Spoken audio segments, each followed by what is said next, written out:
special 420 edition. Hello, everybody. Welcome to the next episode.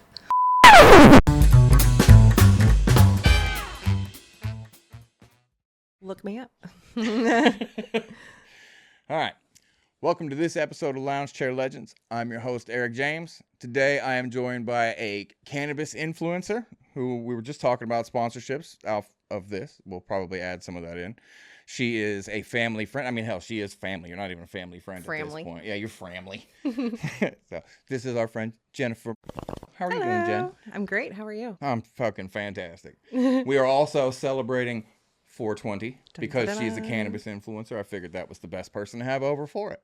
The queen of cannabis. The queen of cannabis. Well, because like whenever I'm an admin on Bernadette's page, so whenever you send her a message, it shows up Kush Queen has messaged you. That's hilarious. Yeah. So when, we've been friends for a long time, and I didn't know that you were like an official like cannabis influencer until just recently. Like you just did a trip go to like a grow house or something. Like how I went to North Carolina to visit J Liddy's, one of the companies that I do content for. Hell yeah. Yeah, they flew me out. Because I know you just started putting out content, like just kind of on your own, right? I've had my Instagram page for about a year and a half now, 2 years almost. Yeah, to like actually put content out though, because like not actually creating. That's like when I created my page, but I wasn't doing it for a content creator. I was just doing it as a stoner, and I was just showing my roll-ups. Yeah. Like the weed that I was smoking and the concentrates that I was rolling it up because I like to infuse my joints and stuff. So yeah, my last birthday about killed 7 people out here. 7 big ass dudes. I outsmoked them all. Every one of them. Every one of them. I do have the tolerance of an elephant, so. How did it come about? Like, did somebody like shoot you a DM? Did you reach out to a company? Like, how did it come about so I created my page and I was doing my roll-ups, and obviously I found other stoners that, were on Instagram too. And I'm like, wow, there's a whole community here. So I started following people and making friends with them, and they were content creators. So I was influenced by my friends who were content creators, and I was like, well, hey, maybe I could do that too. So then I kind of went to film different ways for me. So I was doing nature walks. Yeah. And I would pack my bong in my backpack, and I would go do a nature walk and find a cool spot and just film me hitting the bong. And that just, people love nature rips. What a difference from 10 years ago. Yeah. You know what I mean? Because like, I think it was 5 years ago. I ended up on a year of probation for possession. The first time in my life, I ended up on a year of probation. Weed became legal while I was on probation. What the fuck? For real. It's such a stark difference. Whereas now you're walking around with a backpack with a giant bong in it. Yeah. Going to take nature rips. Yeah. And, I mean, nobody knows that that's what I have in my backpack. Well, yeah, but think about the difference between the nervousness. Mm-hmm. Oh, I still get nervous. I mean, I don't want somebody to walk up on me where I'm at. Obviously, I like it to be like just me, just like solo rips by myself, and I don't want like other background noise and stuff, of course. Well, yeah. I mean, that makes perfect sense. But it's not like you're going to like the park or school. You know what I mean? Like, yeah, absolutely not. Yeah, it's one thing to be a responsible adult. You know what I mean? But like to me, if I'm walking around now, as long as I'm not doing something I shouldn't be doing, I don't really have any nervousness about it. Whereas before, like everybody be scared to even have a joint, Absolutely. Yeah. It's just a stark difference to where, it was mega, at least in Florida, because we've just become, how long has it been legal here now? Like 3 years, 4 years? Medically legal? I think it's been probably like, I don't know, 5 maybe, I want to say. Was it pre-COVID or post-COVID? Post? Wait. No, pre-COVID. It was, we have production. She's Googling it. She's Googling it while we're over here trying to figure the shit out. It's weird that like pre and post-COVID has become like BC and AD. Yeah, right. It's just like the modern version of it. Oh, what's it say? November 8th, 2016. Mm-hmm. November 8th of 2016? But we didn't get dispensaries for a while. You can ask when the first dispensary was opened in Florida. Yeah, because I've had my medical card now for... It was medically legal for for cancer patients and people who were terminally ill back in 2016, but they didn't have dispensaries. Yeah, I guess the broader legality of it is... Yeah. Yeah. I guess that, yeah, that would make sense because it's, you know, I think it's been 4 years or 5 years or so since I've had my card. It's been a while. Yeah. You know, I definitely think it was before COVID. maybe we have gotten a little. Maybe we have partaken a little too much and time has lapsed for us, Jen. I mean, time does fly. Time does fly when you're high, yeah. So where is the J. Liddy's place that you went to? It's in Greensboro, North Carolina. Hell yeah. Yeah. And what all was the tour? They have a dispensary. They have an actual storefront dispensary that you can go in, you can chill, you can smoke, you can hang out, you can purchase products. That's cool. Yeah. Because like when we went to California, you know, they have dispensaries, but I don't think they have like an active spot to partake inside of this. But I mean, some might. I mean, I don't, because it's not. We didn't go to like a, you know, like a bar that's designed for it or anything. We just went to dispensaries. But the ones, Yeah. I don't think they had it set up to where you could like partake in it. I know you can in Puerto Rico, because we went to Puerto Rico. They give you big.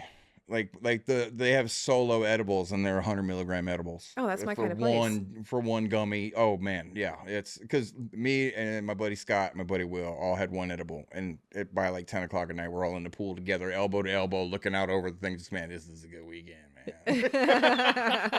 Because the edibles hit different. And also like everything there's really high percentage. Like Yeah.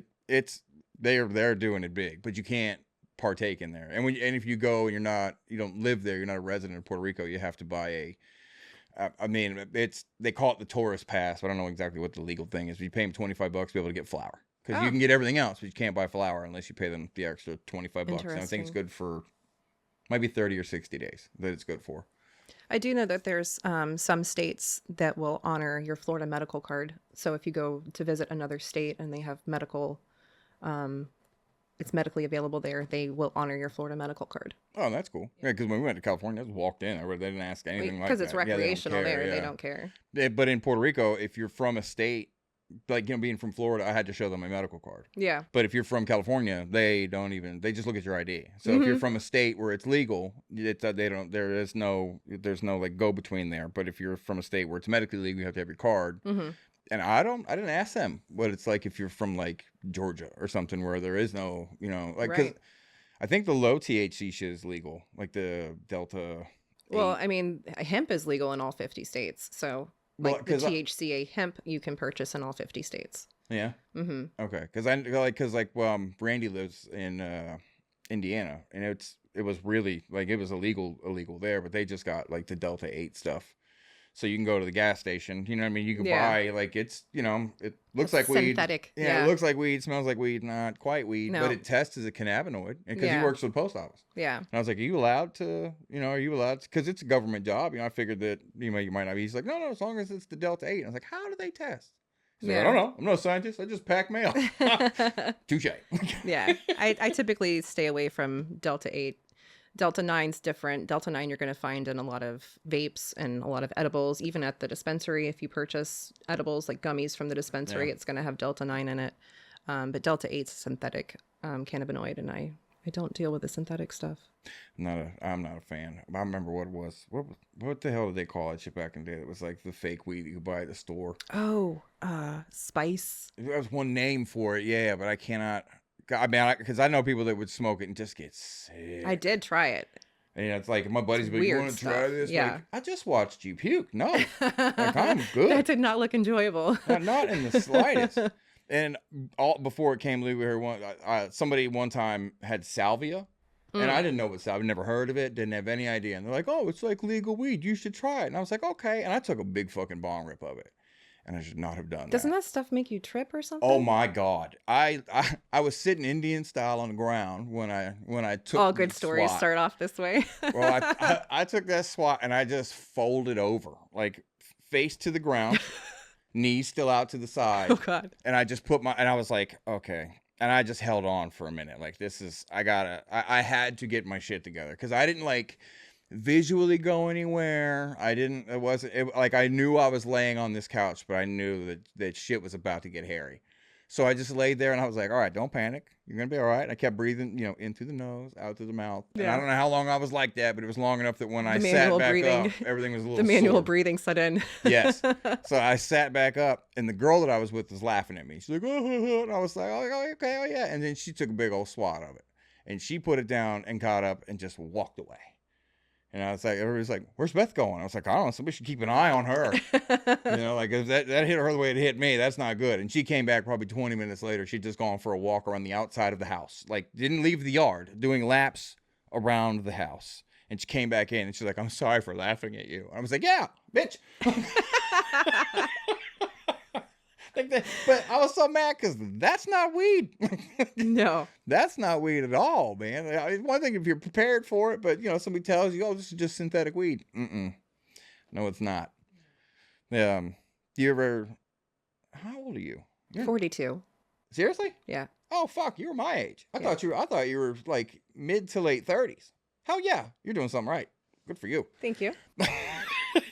Okay. Have you ever had like remember when weed became first legal here, they had the Marinol, like the pills that they were giving Oh, to yeah. people?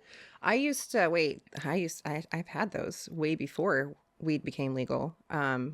In high school, I had an option in 12th grade to do like an early exit option program where I could get my GED and learn a trade. So I went to Mid-Florida Tech and I was doing photography, like film photography. So I was learning how to roll my own negatives and develop my negatives and my pictures and everything in the darkroom. But there was a guy in the photography class that everybody hung out with because he had the good stuff. He had these pills that were pure THC.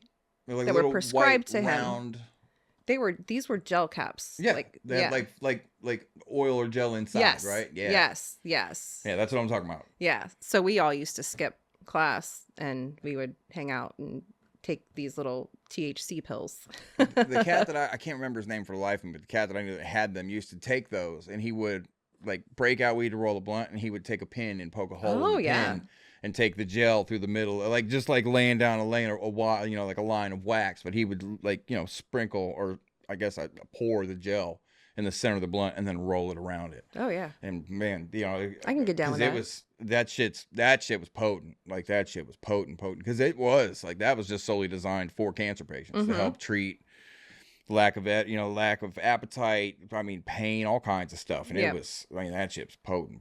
Absolutely. Yeah. This guy had a book, a medical book, and he would go through the medical book and look at the symptoms, and he'd go to the doctor and say, he'd act like he had those symptoms, and he would get that prescription for whatever he was looking for. Obviously, this was 20 years ago, and things have massively changed today, and you can't do that anymore. But yeah, that's... Well, to get my card, because for me, it's a little bit easy, not easier, but it's easy for anybody. But for me, I didn't feel like I was, like trying to tell somebody something to get a card, because I am an anxiety patient and I am a bipolar patient. I was like, and I don't sleep. So I told him that, and he's like, oh, this will help you. And I was taking 3 milligrams of clonazepam a day to help with anxiety. And that's a lot. It is. Like that's a lot.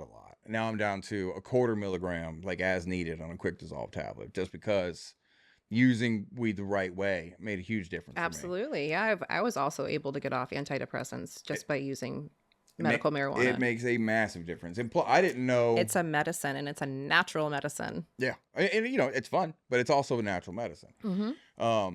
For me, learning the difference between what like sativa and indica was the game changer for me, because sativa, it could be some of the best sativa ever. And I'll catch, before, when I was like using it as medicine, when I was just a stoner, catch a little bit of a buzz, but I could smoke through you smoke a lot anyway, so it's not much for you, but I could smoke through like a whole quarter in a couple days of sativa. Yes. And not feel much of an effect. No, but whereas indica really affects me. So now I either get indica or I get indica strong hybrids. I am the same way. And it saves me a bunch of money. It works the right way, and that's one of the things I do like about edibles is like, you're getting 10 milligrams. The only like issue for me, not issue, but the only thing for an edible is like to treat an anxiety issue, you're going to wait an hour or so for that to work. I have a way around that with edibles that you can purchase from a dispensary. So they have oil that comes in a syringe. So usually it's a distillate you can purchase. It can be RSO, it can be different methods, but it's a distillate, and you can purchase it in a syringe from the dispensary, and you can get a gummy. And I like to make a little gummy sandwich with mine. So I'll take a gummy, I'll take some of the oil from the syringe on the gummy, and I push another gummy on top of it and make a little sandwich and pop it in. That oil hits you in like 10 to 15 minutes, and onsets for it lasts for like 4 to 6 hours. So you're getting a quick hit and it's lasting a long time. And then the gummy edible is going to come in behind that and be like, hi, hello. Oh, see, for me, my workaround for it is that's why I have the vape pen, because the whole reason why I started getting edibles over flour anyway was just, I mean, you know, I tried to lose a bunch of weight, just want to be a little healthier, and it doesn't matter what you're smoking. Smoking's not good for you. Taking shit into your lungs is just physically. It still has not good for you. carcinogens, correct? Yeah. Well, even less that you're putting a hurting on your lungs. It's just, you know, I mean, it's just easier. It's just easier in your body to not inhale shit. But having the edibles take a while to get to you, whereas having the vape is like almost instant. So I'll take, an edible, a 10 milligram edible, and then I'll hit vape once or twice, and then I'm good. Because I don't like being stoned. Right. Like I want to be able to do something. Sure. You know what I'm saying? Like there are days when it's like I'm cool with just putting my feet up and not doing anything, but the majority of the time I'm trying to be productive. Yeah. So absolutely. it's as opposed to like pulling on the pen all day and it only lasting a little bit. And you burn through the whole pen. I hit the pen once, maybe twice, take an edible, and that way by the time the pen wears down, the edible is kicked in, and I'm good for, like you said, 4, 5, 6 hours. Yeah. So it's not, it's not overdoing it to me. You know what I mean? Because there are definitely times that I have overdone it. Like the worst is when you get, like, for some reason you get anxiety because of it. Like I have done that where you're like, oh no, I'm too high. I shouldn't be doing what I'm doing right. It doesn't matter. I could be at the library reading comic books and be like, I'm too high. I've never been too high. You're wired different, dude. I came so close in California of being too high, but I've never been too high. I got too high on New Year's Eve. I had to leave my mom's house to come back here and put my feet up for a minute. And I had eaten like 40 milligrams of edibles, which isn't a lot, but that's enough. You know what I mean? And then when I went over to my mom's house, kind of went off into the woods with the smoke friendly members of the family. The cool people. Well, they're all cool, but you know what I mean? Went off into the woods, come back, and then I went to sit down to play Uno with my little cousins. They're my cousin's kids, but so like, they're my second cousin. Second cousin? Is that what that is? Your cousin's kids? Are they your second cousins? Right. Something like that. Yeah. Anyway, they're my cousin's kids. Producer says yes. And they're, I don't know, 16 and 15 or something. So we were sitting down to play Uno. And they did not go in the woods. They're kids, but you know what I mean. So I sat down to play Uno with them, and they're I started. Sus of you. They're sus. Oh, they know. Oh, they know. They know. I'm sure they know. Yeah. Yeah, I'm sure they know. But their kids were not like, hey, come on. You know what I mean? So I sat down to play with them, and I was shuffling cards, and I started to get like warm. So I was like, let me go outside. Because my mom, I don't know why, my mom and dad do not. They have fans in every one of their houses and every one of their rooms, but they don't ever turn them on. Like, and I have to have a fan moving. Like, absolutely. I don't like stagnant air. I think that's a Florida thing. I always have to have my fan on. Well, they're from Jersey, so I don't know if it's because, I don't know what it is, but they don't ever, like, if I get up and turn the fan on, my mom will turn it off after a while. Oh, my fans stay on. Yeah, my me house. too. But plus, if you turn it off after it's been on for a while, you're like, fuck, I gotta clean that fan. Absolutely. When I was sitting there and I got hot, and I was like, well, let me go outside for a minute. And then I went outside, and I walked up to Bernadette, and I was like, honey, I gotta go home. And she's like, huh? I was like, I need a minute. If anybody asks where I went, tell them I went home to poo. So, shit brick. Yeah, and luckily they live directly across the, like they're 5-minute walk from here. So I just came home, and then Brandon called me, and he's like, hey, big dog, where'd you go? I was like, I'll be back in a minute. I'm all right. And I was here on the couch with my arm over my eyes, just going, okay, hold on. Got the cold sweats. It hit me. I got too high. Yeah. I was here for 10, 15 minutes, got to get my shit together, and then went back over there to enjoy the rest of New Year's. And I got there. Brandon's like, oh, I've been holding this joint till you got back. I was like, oh, I'm good. He's like, you sure? I was like, I'm good, man. I already had to go regroup once. I'm straight. Let's just have a good time. Yeah. The time I almost got too high in California, I went to California to see my friend Danielle. She has a farm in Northern California. She grows, and went to go hang out with her for a week. And that was my first time in a dispensary in the United States. I'd been to Amsterdam before, so that was my first time in an actual dispensary ever. But to be in a dispensary in the United States was really cool for me. So I went to California, and the amount of like the percentages of THC you can get there is insane because they load, like you can get a joint that's like 80% THC because of the concentrates that's in it. Yeah. So I was like mind blown. So of course I was like a kid in a candy shop, and I'm like, I'll have one of these, one of those, one of those, one of those, and then you get like That was me too. you get like this first time discount too. So like you get this huge discount for purchasing at their dispensary for the first time. So that was really cool.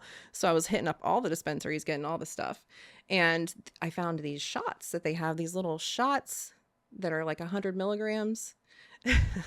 Well, I got several of those. And I had some left, and we were headed to the airport, and I had 2 left, and I had already smoked an infused pre-roll that was like 80% THC. And I took one of the shots that was 100 milligrams, and I was like, okay, I've got this other one left. And then it like hit me right before we got to the airport. I cannot bring this with me on a plane. That's like a federal offense if I get caught. I have my son with me. Like I can't bring this back with me, and I'm not going to throw it away, and Danielle's not going to drink it because it's way too much for her. So I was like, fuck it. I shot that one too. So I had 200 milligrams. You're not driving, you're gonna be on a plane for 5 hours. Yeah. 200 milligrams, and I already smoked the pre-roll, and I walk into the airport, and I feel like every single person's eyes are on me. I'm like, everybody's looking at me. They all know. They know. How do they fucking know? And they all know. And I was like, okay, breathe. And I was like, I need coffee. Coffee will help me. So I found a coffee shop, like an actual real like coffee shop, not like a Amsterdam coffee shop. Yeah. Because the coffee shops in Amsterdam Yeah. have marijuana. And I was like, can I have a double shot of espresso, please? So I did a shot of espresso, and I was perfectly fine after that. Got my kids some ice cream, and we waited for the plane. So you did all of the shit that gives most people anxiety, and it calmed you down because you got too high. You followed it with double shot of espresso, and then you got on a tube with 80 other people to be shipped across the country. Counterbalanced itself. You're wired different, dude. You know the video of the dude that like cracks the egg and he's like, I'm built different, and then the little girl does it too. You're the little girl. I'm built different. You are built different, man. That's it. For me. The first time I went to a dispensary was here. And the dispensary here is a way different experience than the dispensaries in California. Because the dispensary here is like walking into like like the Apple store or something. It's very like clean. And clean might not be the right word, but like, it's very like a sterile pharmacy, like a pharmacy more environment, like with a bunch of stoners behind the counter. Right. But and again, I this is how I got like my education or whatever as opposed to like what the differences is. I walk in and this dude just started hitting me with, man, these terpenes. And I mean, I was like, bro, I'm just here for pot. Like, I don't know what the fuck you're telling me, because like it's all about the terps. Well, then I started like looking into it and whatnot. So it's like, oh, okay. So I started getting a little bit more educated. I'm not into. It's still a lot. Like there's weed nerds, what I mean? That it's not really about the percentage of the THC. So it doesn't matter like the highest percentage. If you can get something that's like in the middle of like 25%, but it's got like 3% terps, I'll be in that all day, because the terps is what's really going to get the most of the effect. Yeah. Well, I know, like Brandon, when it comes to the vapes, he gets like the live rosin and stuff like that. So it's just the just rosin's terps. the best way to go for a vape. That's the only way I would go. It's not flavored. You know what I mean? It tastes like a joint, really. Minus the smoke. It's not as heavy. So like the smoke, you don't feel it as much. You know what I mean? Because there's no additives. It's solventless. Yeah. Yeah. So I'm a fan of that. Like when I get my vapes, I try to get the CO2 vapes from Curaleaf. Okay. Because I like that they work really well, and they're less flavory, more more terpy as well. Move has something that's called like a CDT, which is a little bit. It's not solventless, but it's better than a distillate. Yeah. Yeah. When you were talking about the syringes before, I used to get the whichever ones the ones that Trulieve has, like the like the different distillate syringes, and I would bring them back here, and I would take the whole syringe out, which sucks because you have to heat it up because that shit's thick. So hard to get out. Yeah, so or if you don't heat it up, you're just gonna finally blow, it all comes out in one shot. So I would heat it up to thin it down, and I would mix it in with the oil that I was using to make like cinnamon muffins. Yeah. So I would get like the crusties, like the cinnamon crusties mix. I've and I had would some make of your mini muffins before. Yeah. That's how I used to do it. Is I make the little mini muffins. Yeah. But you'd get one muffin that had none, and you get one muffin that had a fuck ton. So it's hard to, like I'm not a scientist. I was just making shit, So it'd be like, it's not that it wasn't equal dosing for sure. So that's why I just started buying the gummies and stuff. At least I'm like, all right, that one's 10 milligrams, that chocolate bar, like, so they've done that part for me. Yeah. So That's why I like adding the syringe to it, because the 10 milligrams isn't enough for me. Like 10 milligrams is like, psh, I can imagine. like a penny in your pocket. Like it's nothing. So adding the distillate or whatever from the syringes, it does something for me. They help me sleep.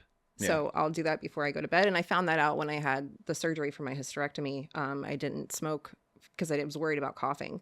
So I didn't want to hurt any of my incisions. So I wasn't smoking for a little while. And I was worried about taking a tolerance break because I have such a high tolerance. So I found the mixture of the edibles really helped me sleep, which I was worried about obviously from not smoking. You ever use the CBN gummies for sleep? Yeah. It's weird, like, because I am a legitimate insomniac. Like, I take 10 milligrams of Ambien every night, and I still only sleep 4 or 5 hours. My whole life I've never slept. When I was a baby, I didn't sleep. My dad. Those Rice Krispies will help you sleep. We're gonna find out. But the CBN, if I take the CBN when I am asleep, it's some of the only times I actually dream, and it's not nightmares. Because if I do dream, it's a nightmare. Oh yeah, I have that problem with melatonin. Yeah, my I nightmares have are the like weirdest damn dreams on melatonin. They're not. My nightmares aren't weird. They're realistic. Like when I have them, it's like something that could like happen. A night terror. Like I'm kind not of running thing. from like monsters and shit. Like Oh yeah. Like that's. And it's always something like something you have anxiety about or a fear of anyway. Mm-hmm. But I don't ever have just regular dreams. Yeah. There's a very few choice times I have just a regular dream. But if I use CBN, I'll have like and those can be weird as shit. Those are the dreams where it's like, oh, I'm flying over the city. Those are like the regular, like what you're supposed to dream. And most of the time I don't have nightmares. It's not like a daily thing for me, but those are the only like ones I have unless I take CBN. Yeah. Now, but the CBN, they only help for sleep. For me, you know what I mean? But they help for sleep, that's for sure. Mm-hmm.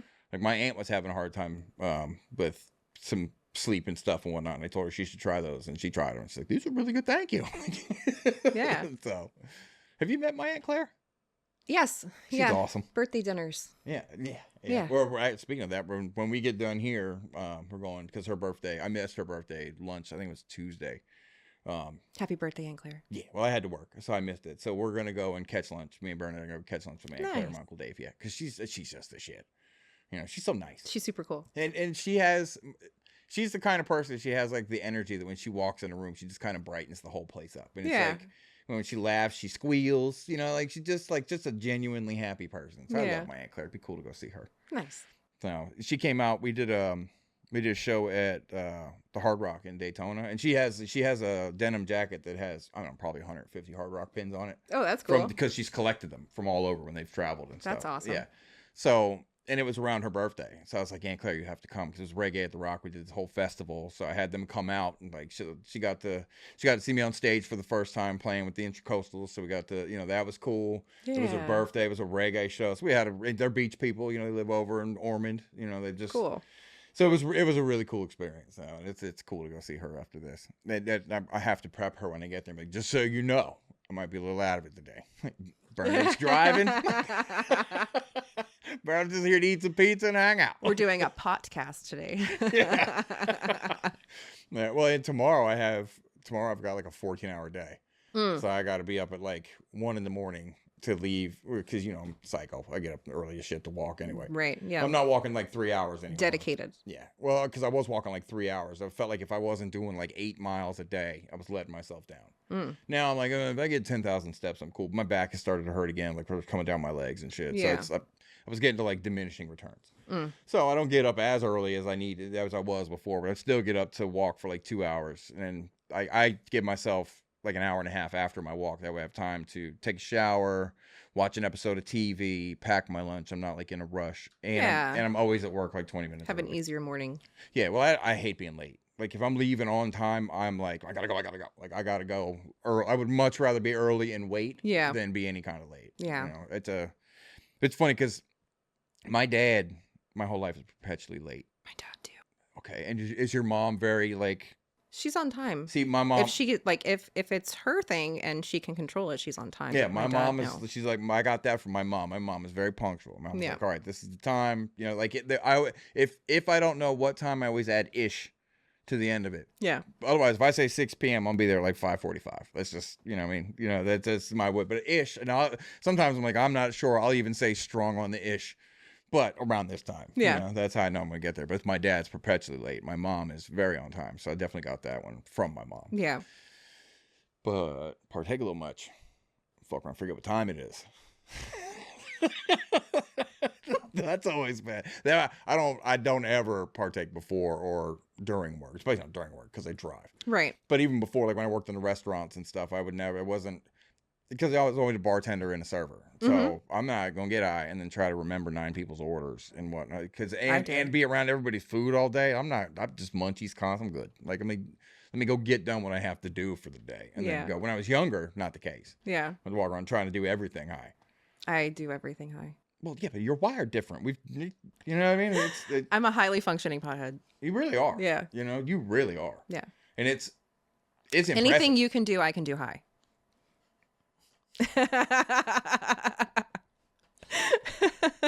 It's impressive the way, because, dude, my birthday, the joint you pulled out, number one, wasn't a fucking joint. It was a goddamn baseball bat. It reached from you to me where we are sitting right now.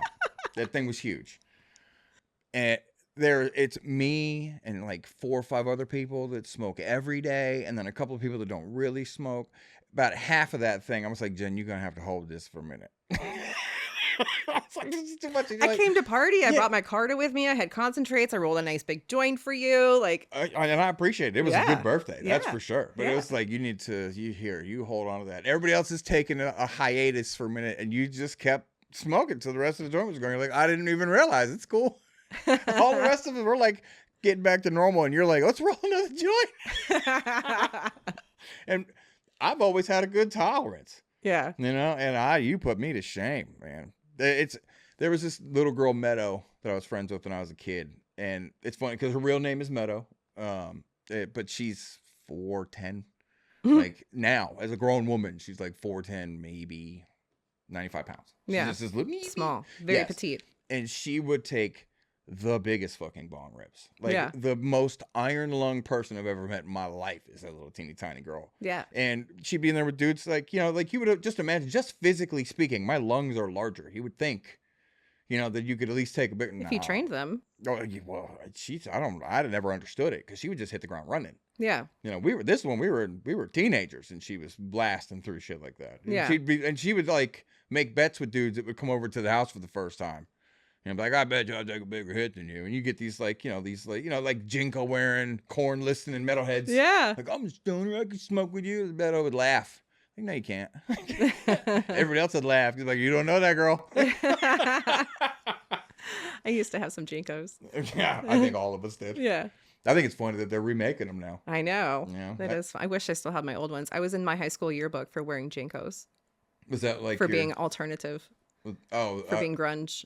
Was that like you're most likely to succeed? It was most likely to get lost in Jinkos? Yeah, I guess. I don't know. I have a picture of me sitting on a wall, like a concrete wall area. You can't see feet. It's just, yeah. Yeah, it's just my jeans. There was a company that made them. They were like Jinkos, and they were called Gats. I don't know if you remember them or not, but it was like late 90s, early 2000s, like around the time when like raver culture was like really hitting here. And Cyberzone. Yeah. I work security at Cyberzone. Oh my God. There's a wild shit happening in that place. Randy had this pair of Gats, and they're like 60-inch pant legs. It's just the legs. And they're so big that Meadow crawled up his pant leg. Like we're sitting down, and she was just sitting under his pant leg. She would like pop the pant leg off and put the pant leg back down. That's hilarious. And Randy would just sit there and like hide her underneath his pant. Just like, hold on to his leg, and he'd walk around, and she'd be like, "Hi, hello." Yeah, she would just pop out. It was amazing, dude. Working at Cyberzone, there was one of the most incredible things I've ever seen in my life. Is a guy had all these piercings, like barbells, like a ladder in the back of his neck. It was just gnarly. I mean, it was gnarly to see. And he went to the bathroom to go take a piss, and he had been selling ecstasy throughout the whole place, and we'd been keeping an eye on him. the guy that was like the head of security was like, all right, he's in the bath, let's go get him. So we're like, okay, well, we'll go in there with you. And the dude is taking a bathroom, they're taking a piss, and the guy that I walked in with we had little taser guns, like, you know, the kind with the little arc in the middle. He didn't say a word to that poor guy. He just walked up, put the taser gun to the barbell, and pushed the button. And that guy went stiff as a board, fell straight back, and just kept pissing into his own face. Oh, man. For a minute. I was like, John, what the hell, man? He's like, I told you to come with me. Let's get him out of here. So and this guy just drugged this poor piss-soaked man outside and then ran his pockets. Took the rest of the ecstasy pills that he had out of his pockets. Was the ding-a-lang still out and everything? Oh, yeah. He didn't even care. He just drug him out like that. Went back in with Did him so this wrong. small bag of, like, I don't know, 30 or 40 beans, you know what I mean, at the time. And then he started selling them. And I was like, I have to quit this job. Y'all gonna get me fucking killed, man. Right? For like, real. I've always enjoyed doing security because I don't like confrontation. Well, you're a big guy. People won't fuck with you. Well, that's the opposite. People will fuck with me, which is kind of fun. I wouldn't. But I have a pretty strong moral compass as far as, like, you know, if you're having a good time, it doesn't bother me at all. You know, and if you're having an argument with somebody, that's fine. But you can't put your hands on people, and you definitely can't be fucking with women. So I've always, being lurking in security in places, like, especially when we've gone to, like, do shows, I always just kind of end up doing it. I don't know. It's like, I can't help it. You know, I just can't help it. Like, we saw one guy try to grab his wife's purse, and they were arguing, and I just grabbed his arm and spun him around and put his arm around his neck and lifted him off the ground and used him to move tables and then open the door. And we got outside, I put him down and, like, gave him a little push. And when he turned around, I was like, you don't want to do that? Like, please don't do that. He's like, it's my wife, man. I was like, I don't care. Can't be grabbing people. Can't be snatching at purses. You know what I mean?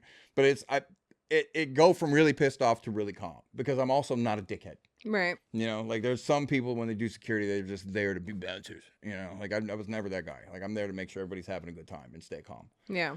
So that's it. It's been an interesting arc to go from working at Cyberzone to, like, actually doing, like, you know, we worked at that premier security place for a while. Like, you know, I got all the bad beard guys. We were all working together doing top flight security, Craig. So it's different going from that to, like, you know, now we're, like, you know, working for a licensed and bonded insurance, you know, or to a security place. And yeah. Then, the Calamity Janes. I don't know. Do you remember when they opened that, like, country bar in DeLand for a little while? Vaguely, yes.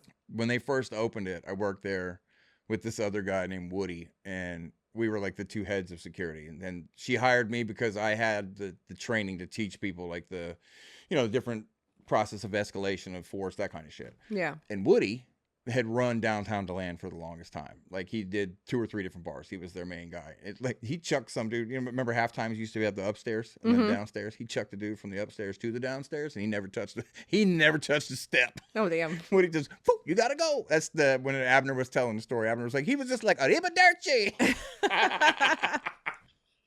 Oh, because Abner was there when he did it too. This dude, I mean, just so. Everybody knew Woody from working in the bar, so they were all kind of afraid of him. And she hired me to teach him how to not do that to people, basically. That's hilarious. And everybody I've ever worked with that does security, all stoners. Of course. Every one of them. Yeah. You know what I mean? The problem is when they're also drunks. Oh, yeah.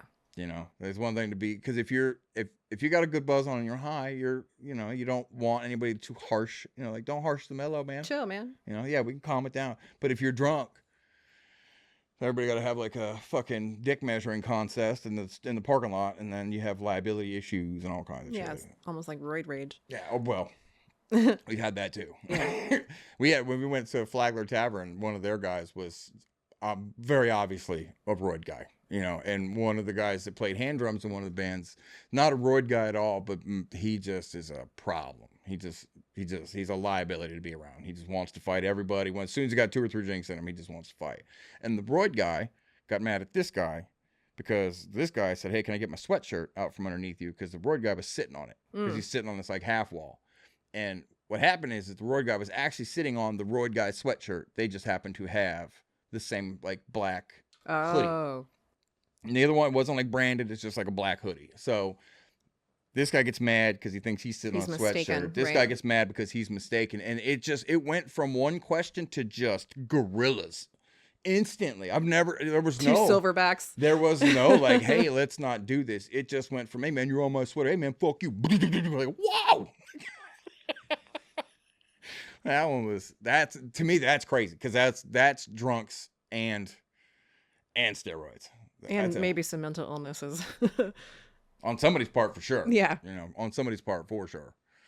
Oh, and that's at a reggae show. That's at a show and everybody's there to just chill. Yeah, you know? right. That's why I started working in reggae and got out of like, because, you know, when I first started doing music, I was working with a bunch of hip hop guys, you know, and I love the music. I love the culture. I love all of that. Absolutely. But putting the shows on, man, is you're always got something going on. There's always going to be somebody there somebody had a beef with somebody online 6 months ago. They found out that, like, it's just too fucking much. Very man. petty. Yeah. So, and then you go to a reggae show and everybody's just like, yeah, man, I painted this picture with my toes, dude. So I just blended right into that. That's how I ended up, you know, with all those guys, being a stoner and enjoying the culture of calmness, you know. What was pot like growing up in your house? Weird, because both of my parents are very cool and open-minded people. I did not see that when I was a kid. Mm-hmm. You know what I mean? To me, they were just the dickheads that told me not to do stuff. And that they were just telling me not to do stuff because they don't want me to die, basically. And Trying to keep you alive. Yeah, you know, and I didn't listen to them. So I did everything I could do to like hide weed from them. And I remember I was either 17 or 18. It was the first time I ever smoked with my dad. And it was my birthday. I had a bunch of my friends come over and we were all off into the same little side lot I went on New Year's Eve. Because, you know, like my parents had that big ass yard. Mm-hmm. You know, I got 3 acres, like 3 lots basically. So the one lot's just all woods. So we just go to that little spot. And my dad came out and we were passing a blunt around. And when my dad came out, I was like, oh no. You know, I thought I got busted. I mean, I was like, well, shit, I'll take a toke off it. I was like, oh, this is amazing. You know what I mean? 'Cause I get to smoke a joint with my dad. Yeah. And he took one puff off and he handed it to me and he goes, why would you guys ruin good weed with the tobacco paper? And that was all he said. And then he walked away. And then one time me and my friend Randy were, because he has a big boulder in front of his house and we were smoking a joint out there. And it was like 1 a.m. You know, it's the middle of the night, but it's right on the street. Mm-hmm. And it's a back road street. There's hardly any traffic on it, whatever. And my dad happened to wake up for, I don't remember, just some reason, just happened to get up. And he came outside and, you know, it's like, fuck y'all doing? It's like, oh, we're just sitting out here. He goes, we have all the yard out back. Why are you out on the street smoking a joint? What's wrong with y'all? You know, but that wasn't until I was more of an adult that came around. So it was always like, like we would skip school and smoke weed in the woods. Because of the stigma behind it, you thought you had to hide it. Well, yeah. And I mean, it was super illegal Yeah. at the time. There wasn't even like, that was before it became illegal in California even. You know, here it was like the dream to go to Amsterdam so you could legally smoke weed. Yeah. You know, now it's like, yeah, I'll go 2 states over if I want to, you know, go into the dispensary, you know, that you could just buy from. You know, Yeah. because now really it doesn't matter what state you live in. Really, if you go 2 states over, it's still a drive, but it's not a fucking flight to Amsterdam. That's true. You know, like if you want to take a 2-day weed vacation, you could just drive to Louisiana Yeah. or wherever. You know what I mean? Yep. No, That is true. that was for me, like going to the dispensary in California as opposed to the dispensary here was way different because it is like you were saying. So the product is everywhere. It's like you know, walking to a liquor store here. Mm-hmm. You know, you can see all of the bottles, you can read all of the stuff. It's all right in front. All the product is right in front of you. Mm-hmm. Whereas our dispensaries, it's you looking at a menu online. Mhm. You know, they don't display anything. You When don't go get the cool fancy packaging that's all regulated by the state. Like, yeah. When you go to California, it's like, you know, it's like we went, they gave us all kinds of shit. I got a Jay and Silent Bob pre-roll. And that was one of the ones. It's like, I was like, oh, this is different out here. Smoochy boochies. Exactly. Exactly. We went to the dispensary. I don't remember what beach it was because we went to San Francisco. So we went to some beach that was near there on the way from the airport to where we were going. Mm-hmm. And I smoked a half of that joint on the beach. And I was like, we're going to have to walk around for a minute. Because I was driving. It was like, we could walk around for a minute. Like, that was a bit too much. So we paced around the beach. She took a bunch of pictures and shit. And then I was like, okay, we can go now. I'm good. But I had to get my shit together. Yeah. But then I knew what I was dealing with. So I didn't go, you know, too crazy. Yeah. Walking through San Francisco at night by yourself was real interesting. Because like we would go back to the hotel and she would go to bed. And I would just go for a walk. Yeah. You know what I mean? I'd smoke a joint on a walk. And it's not everything I saw in San Francisco was no worse than anywhere you'd see in Orlando. You Yeah. know, like, you know, all the horror stories of every, you know, like her, some people, like her family friends were like, be careful, you guys are going to step on needles and blah, blah, blah. And she found one needle. I don't remember what it was, but it was not a hypodermic needle. It was something, do you remember? Oh, sewing needle. Yeah, okay, yeah, because she found one needle on the ground. It was a sewing needle, and she's like, I think I should take a picture and send it to her. And like, I took a drive around to, like, you know, because I didn't see any of that. So when I went walking around, I'd pass people that were, you know, like just taking a stroll at night, and everybody was super polite. I was like, Yeah. oh, this is cool, man. I like this. You know? Yeah, that's how it was in Amsterdam. We got lost a couple times and we had to ask for directions. And people in Amsterdam were so nice. You could be smoking a joint and you get lost and it's like, hey, where do I go for this? And they're like, it's right down the street. Have a great time while you're here. Yeah. And everybody they were super nice. The only thing that sucked was when you're inside of San Francisco, there is a cost of doing business tax attached to everything. Doesn't matter if you've gone to the restaurant, doesn't matter if you went to the gas station, whatever. It's like 8%. Yeah. So there's sales tax, there's the state tax or whatever, and then the cost of doing business tax. And the minute you leave San Francisco itself and you go to one of the other cities in the Bay Area, you know, it's just like right on the other side of the Golden Gate Bridge. That 8% tax is gone. It's only when you're in there, and it's like $5 to drive across the Golden Gate Bridge each way. Oh, wow. So we went, when we left, because we drove up, you know, up north to go through the Golden Gate Bridge to get up there, and coming back down, I was like, I'm not going that way again. I was just because, yeah, I mean, it's the taxes are incredible. Like I would hate to live there just because of the financial burden that state puts on people. Yeah. That part sucks. Yeah. The The rest of gas it's- was really high. The price of gas was really high. I found the groceries to be pretty comparable to our prices. Yeah, I think they have the highest gas in the whole country. Yeah, it was ridiculously Yeah, high. it's ridiculous. When we went to Puerto Rico the first time, we all got super excited because you look at the gas and it was was like a when liter. Yeah, when we left here, the gas was like That's how it is in Germany. yeah, it It's was just like a liter. $3.60 or whatever. Yeah. So we get there and it was like $1.16. It's like, hell yeah! And it's like, so we start filling up gas. I was like, this is not. The lady was like, oh yeah, that's per liter. And I was like, ah, touche. Yeah. But it's comparable to what it was in Florida. But I thought we were about to save a shit ton of money on gas Right. because we're in Puerto Rico, and I was wrong. I haven't seen these prices since 1990. Ah, boy, I feel old. I got gas. You know, like old people always talk about how much cheaper things were because just inflation constantly goes up. Doesn't matter. That's not even a political thing. It's just as we get older, inflation goes up. Bro. It just does. Eggs. Well, that's a That's a whole nother problem. I but think still. that's a symptom of the response to the bird flu thing. Killing Yeah. off a bunch of chickens that had to be killed to not spread bird flu. Yeah. Takes a while for chickens to be able to lay eggs again. So in a couple of months, I think that'll go down. I don't think that's as much an inflation thing as it is a reaction to what, you know, Yeah. having to kill a bunch of chickens. That being said, I don't think they'll come back down to where they were because inflation is a thing. Right. You know, but it just keeps going up. But when I first started driving, gas was 98 cents a gallon. When I first started smoking cigarettes, Marlboro Reds were $2.10 a pack, and now they're like $6 or $5. I remember or something. them being like 98 cents a pack. When did you start smoking cigarettes, man? Ooh, way too young. Because I was like 12. That was Well, when I was buying packs when I was in high school. So I started high school in 96. yeah, well, yeah, because I remember the first time I bought a carton of cigarettes. I was in high school, and I was in the backseat of my buddy's car throwing packs of cigarettes like I was Scrooge McDuck. Yeah. You buy like a carton for like what, 18, 19, 20 It bucks? was like $16 or something. Yeah, it was super Yeah. cheap. And they left them on the counter. So you could like super easy Yeah. 5-finger discount those bitches too. Yeah, my buddy's Mark mom, she used to pay us to go steal cigarettes for her. Because we would go in the gas station and Yeah. we'd go in 4 or 5 They had kids deep. the whole rack right there on the counter. Yeah, and she smoked Virginia Slims, so they Yeah. were like the ones that even when they started taking cigarettes behind the counter, they always left those. Still left those. Yeah, so we would go in and like, you know, we'd get a couple of packs and go back and, you know, they'd be $2 at the store. She'd give us $1 a pack for stealing them or whatever.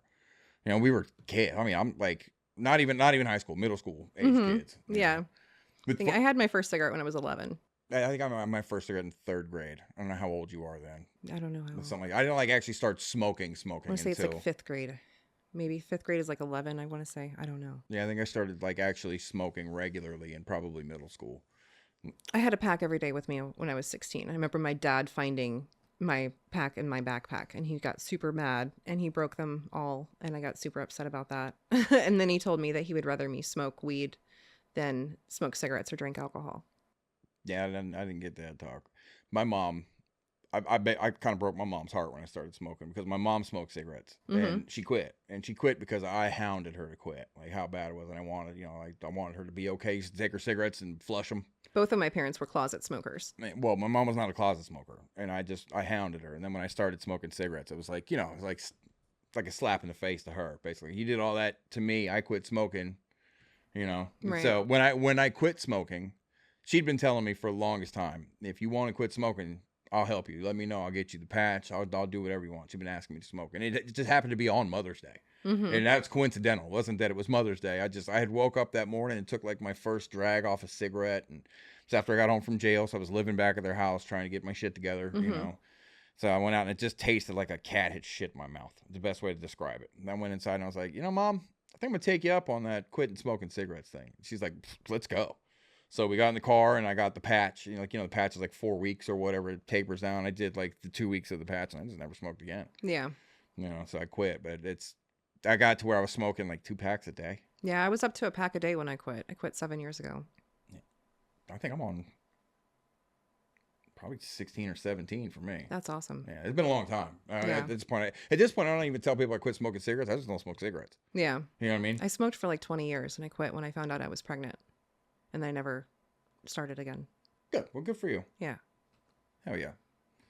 Well, I mean, you still smoke weed, and that's for me. My weed smoking definitely had an uptick. Oh yeah. From when I quit smoking Absolutely. cigarettes, for sure. Because I'm still supplementing, and I was smoking blunts then too. Mm-hmm. So you're still getting nicotine. Yeah. So now it's tapered down where there's no nicotine. If I do smoke, I use hemp flower, it's paper. That's the like we just had the little cone or whatever. You know what I mean? Yeah. Things like that. And again, it's just trying to be healthy.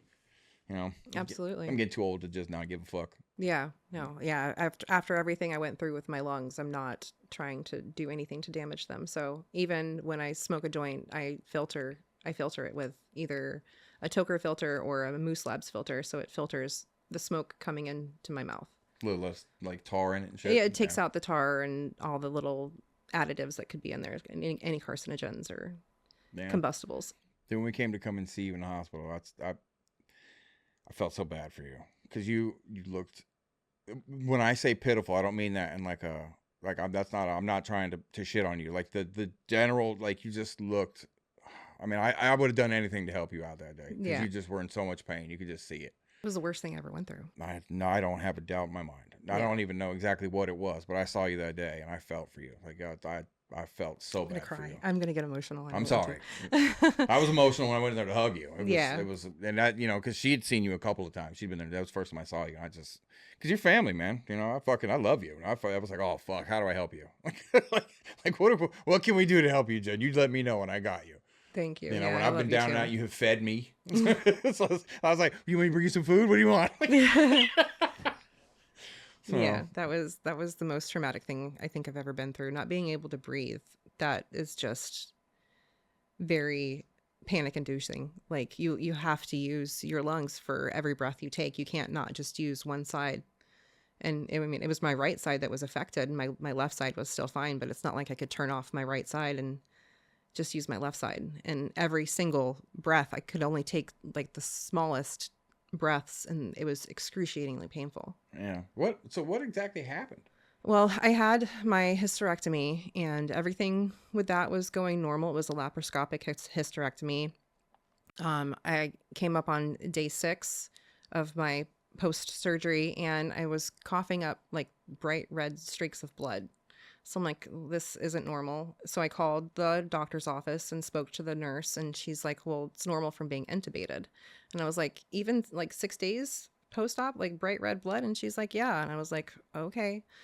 So I went about my day like normal, and day 7, I started having this pain up in my collarbone, and I was thinking, well, maybe it's just trapped gas from surgery that's worked its way up, because this was the first time I'd driven in a car.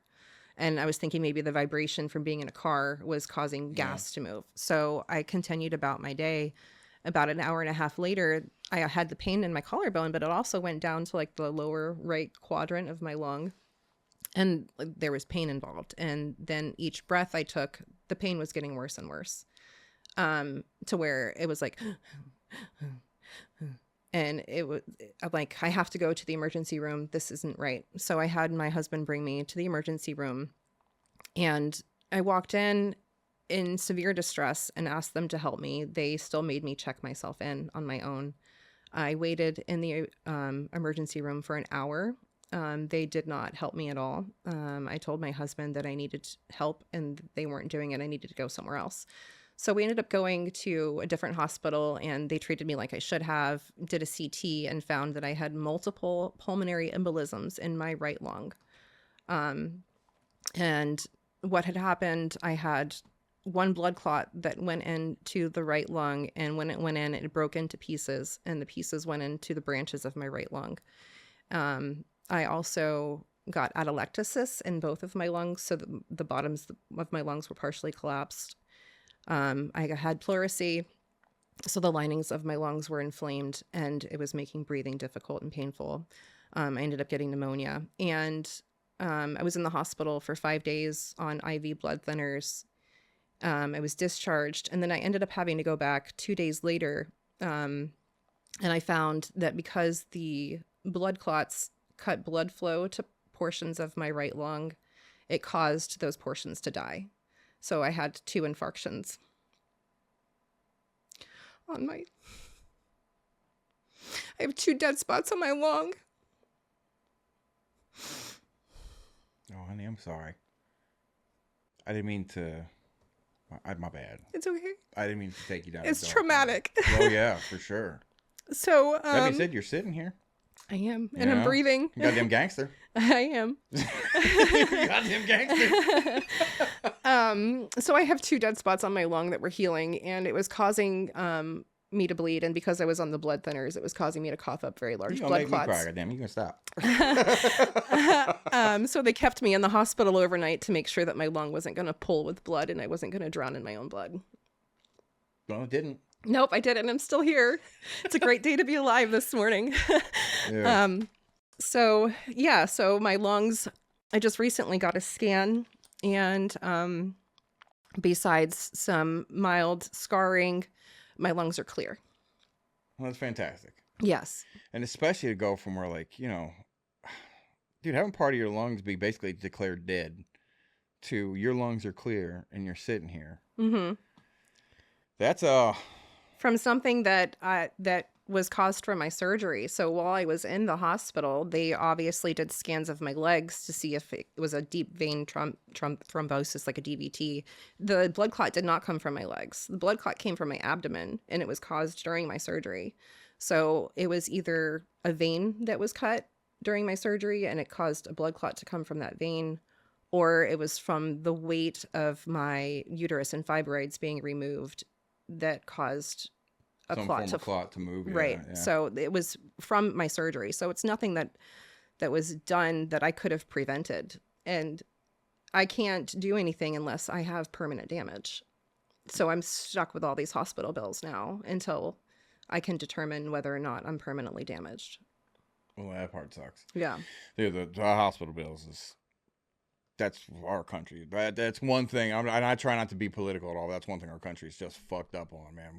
We have the most amount of bankruptcies in our country is caused from hospital bills. Yeah. It's caused from medical debt. Mm-hmm. You know, and that's I hate that. I hate it. But that being said, they did treat you, and you are sitting here. I am. That's great. Yeah. And you had the wherewithal to get the fuck out of that other hospital. Yeah. You know, like some people will go and be like, well, I'm here now. I need to just be here. To have the wherewithal to get up and go. You probably saved your own life. I did. Yeah. You know? I did. One of the doctors did tell me that I saved my life by doing that. Good. Fuck yeah. And also, you know, you're like me. You've lost a bunch of weight. You've taken better care of yourself. And you did it before that. I know. So I to go thank my through lucky that- stars for that, because had I not done all of this and lost 60 plus pounds before having surgery, I don't know what shape I would have been in had that happen. Yeah, your body being able to recover is a big thing, and that's not just from like ending in the hospital, just like being able to recover from your day. Yeah. You know, because like when I was real heavy, I'd be out of breath doing absolutely nothing. You know, I'd always just feel like shit. I could only imagine, like, if I was still that big, I couldn't have that back surgery. Mm-hmm. You know, I probably wouldn't have blown my back out from falling in the hole if I would, Right. because I would have been running. You know what I mean? Absolutely. But like everything else, like when coming back from the hernia surgery, waking up from the anesthesia for me was one of the most horrible experiences of my whole life. But it wasn't pain.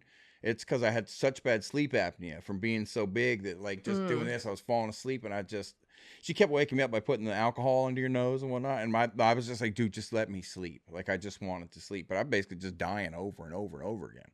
It was bad. Like, that was really, Wow. really bad. So being able to lose all that weight has helped all the other shit I've had to go through, and I guarantee that helps you. Absolutely. So that's Yeah. fantastic. You know, I'm so glad that you're sitting here. Me And I too. did not mean to take you down a traumatic path. I'm sorry. I was Hey, just it's asking because okay. I'm curious and I love you. I love you too. But I'm glad that you're good. Me too. So, Every day. if I'd have known you were going to cry, I'd have brought food, but you brought food. I did. I brought food for us. I made us some yummy edibles. What? I mean, it's a lot of Rice Krispie treats, that's for sure. And I love Rice Krispie treats. What did you put in them, Jen? Well, I made I mean, I know it's cannabis. yes. Okay. So I decarbed the cannabis I know myself. that, yeah. And I put it in coconut oil, and I infused it in coconut oil, and then I used the coconut oil to melt the marshmallows to make the Rice Krispies.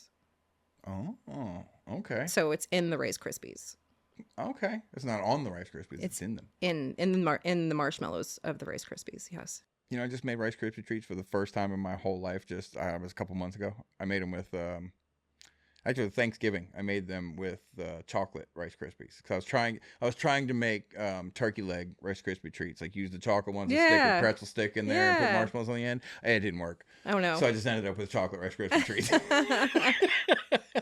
But I had never made them before in my whole life, so now I Yeah. kind of get the idea of how to actually make them. Yeah. You know, Super easy. so I'm excited for that. That's fantastic. Which one? What do you want to? Do you want to dive in? Hell yeah, let's dive in. Cheers.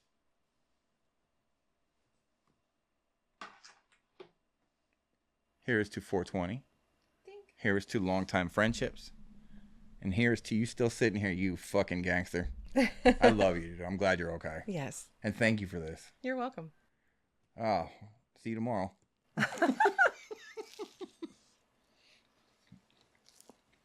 Plus, it's chocolate Rice Krispie treats. That makes my fat kid happy. Can't go wrong. No.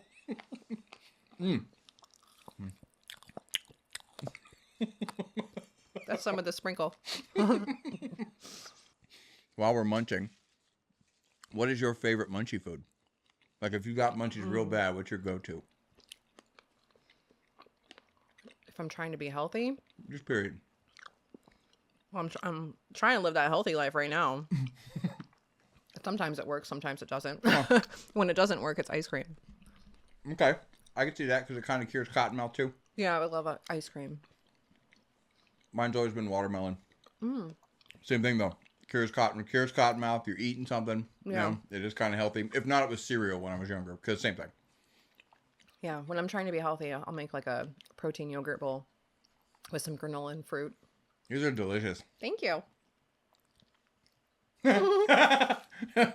Production! That's great.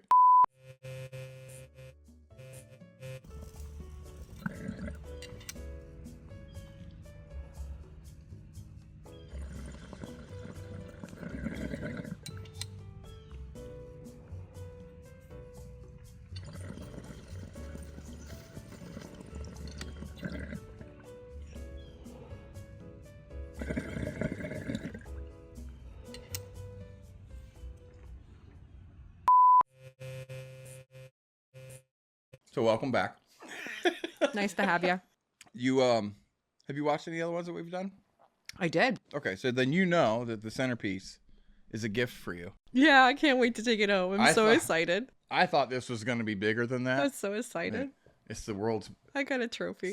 biggest stoner trophy. Got a That fucking one's trophy. for you. We also got you this little guy. You got a nug? It's an adopted nug, except for he's not a real nug. It's a plush nug. And he's so soft. Feel him. Oh, he's got little eyes. He's got little He's eyes. so cute. Right? It comes with an adoption card. Aw, Like a- you guys, Yeah. you shouldn't have. A little certificate of adoption. You can He's name so him. cute. Aw. What about the snacks? The name of your nugget. What do you want to name your nugget? Chug it. Chug it? Chug it the nugget. All right, Chug It the Nugget has officially been adopted. I hereby promise to love, care for, and share my snacks with my new best friend. Do you want a bite? Nice. Okay. So Because my bong chugs it. So it could be chug it. My bong chugs the nugget. okay. Chug it the nugget. There you go. And you know what's funny is they have Bernadette found that, and there's a bunch of them.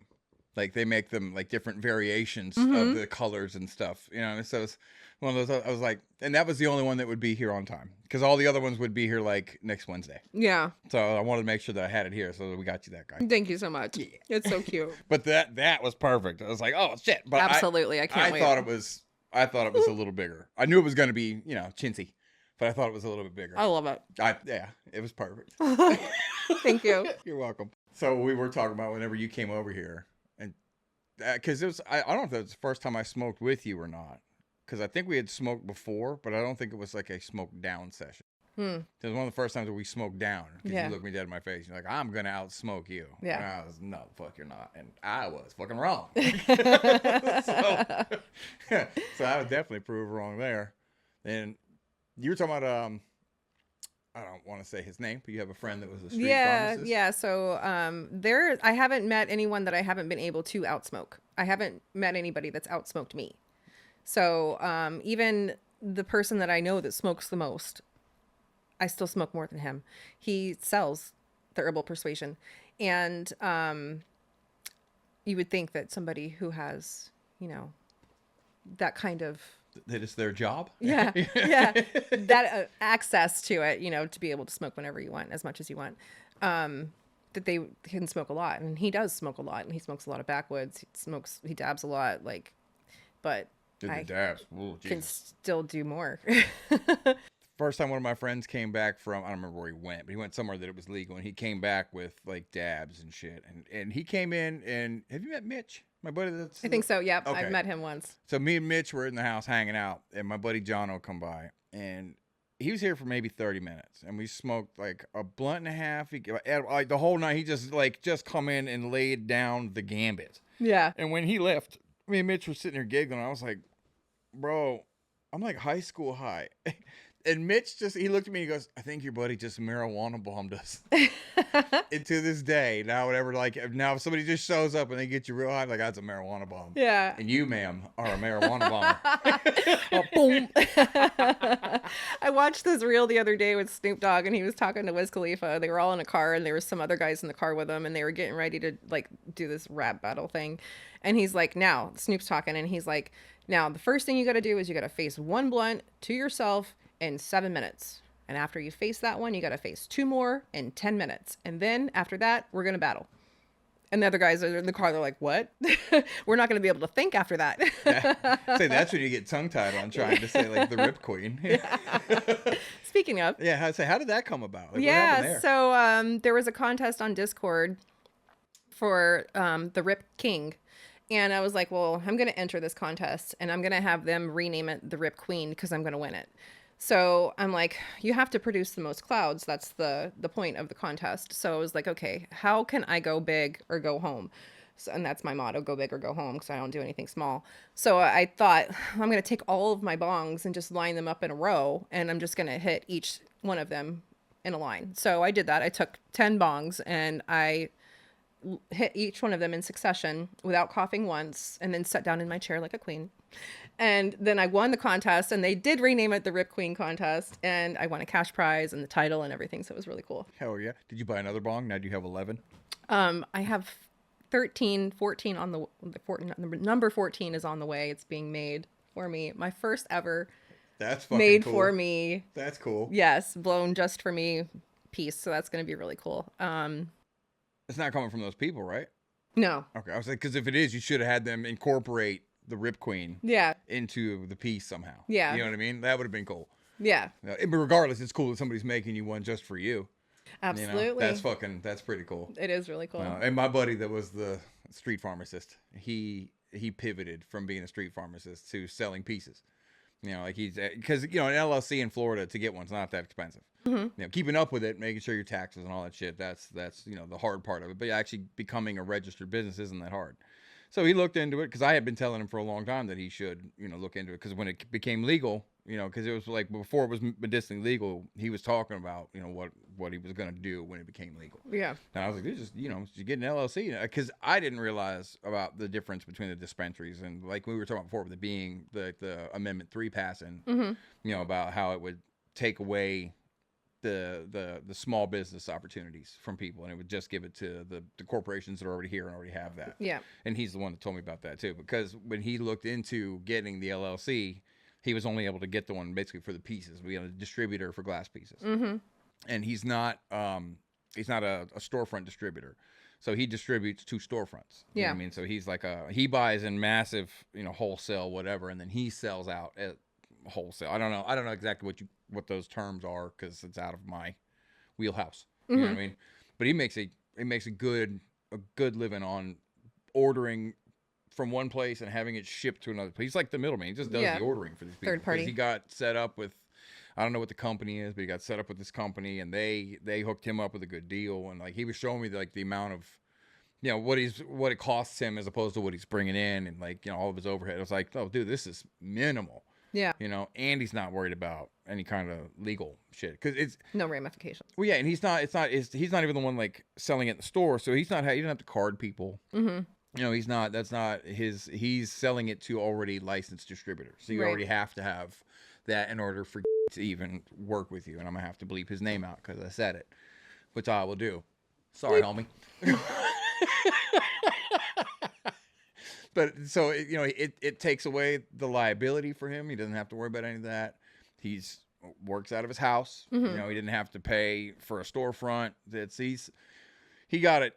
He went the right way with it, and it's cool to see people that went from being outlaws or whatever the fuck you want to call it to getting the opportunity. And that's when he was the one that pointed that out about the Amendment 3. That it would have taken away the small business opportunities. He's like, because that's why I voted no. And I was like, oh shit, I voted yes. If I'd have known that, I'd have voted no. But he's the one that he educated me. Yeah. And if you met the dude, he's he's a hobbit. That's the best way to describe him.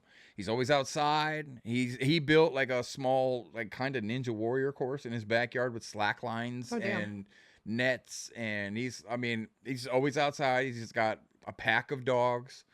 He has a house. He's only in his house for a couple of minutes at a time, and he goes outside. He's just, he's just like that. His whole backyard's all plants. It's like sounds like a Minecraft village. A little less organized, but yes, it's a little less organized, but yes, it is. He is a perennial hippie. Yeah.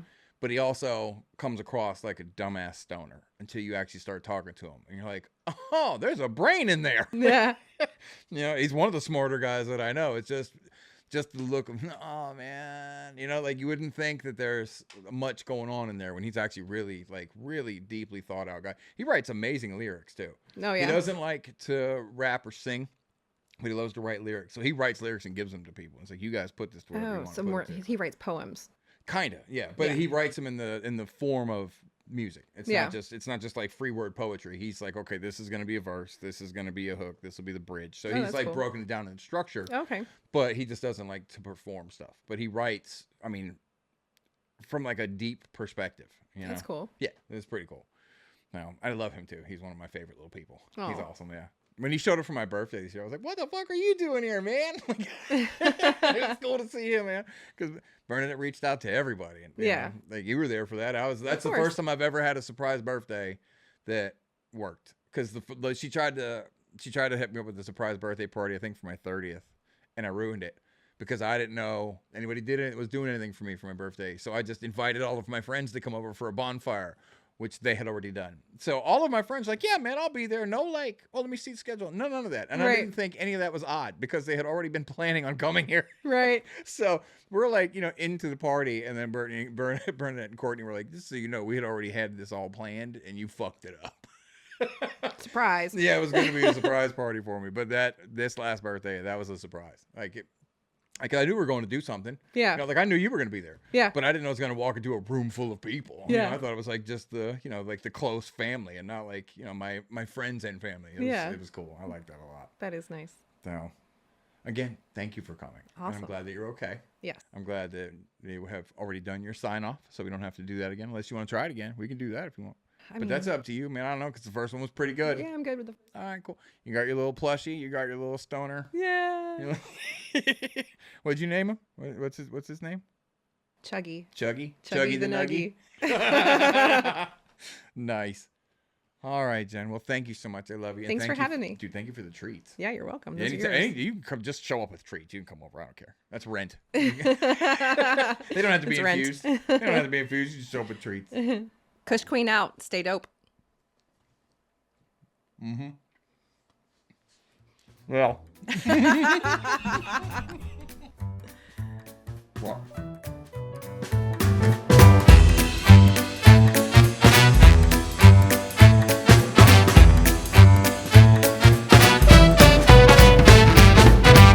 You know what's funny is this is gonna pick this up perfectly fine. You can barely hear me. ASMR. I heard Brandon had his vape in his hand, and every Yeah. time he'd move his hand because he had misjudged the tip sticking out, he's tink tink, and It's always the tip. Okay. Sponsors. So Look me up. Zoop. Edit that part out. and we're back again. We're eating kebabs now. Cut. Cut. Oh. Hey, all right.